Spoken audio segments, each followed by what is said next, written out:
السلام عليكم ورحمة الله وبركاته، مساكم الله بالخير جميعا. تركت الماء البارد في النهار لأن الله حرمه عليك وأنت صائم.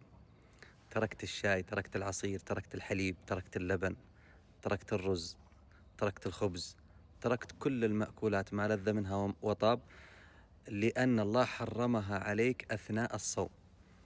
طيب يا أخي الغالي، أذن المغرب وأفطرت، لماذا تعصي الله سبحانه وتعالى بعد المغرب؟ أليس الذي حرم عليك أشياء قبل المغرب حرم عليك أشياء بعد المغرب؟ أليس هو الله سبحانه وتعالى وحده؟ يعني بعض الناس إذا أفطر فتح باب المحرمات. طيب، يعني أنت في النهار ما شاء الله ملتزم بعبادة الله سبحانه وتعالى، ولو قلنا لك اشرب موية تقول لا ما أشرب لأن الله حرمه علي أثناء الصوم.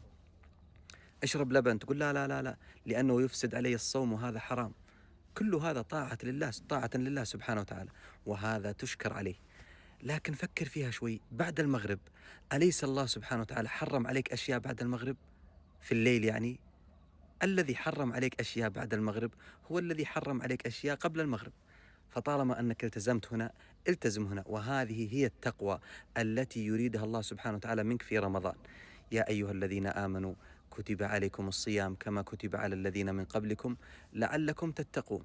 التقوى فعل الأوامر وترك النواهي، وإذا عظم الآمر هانت الأوامر.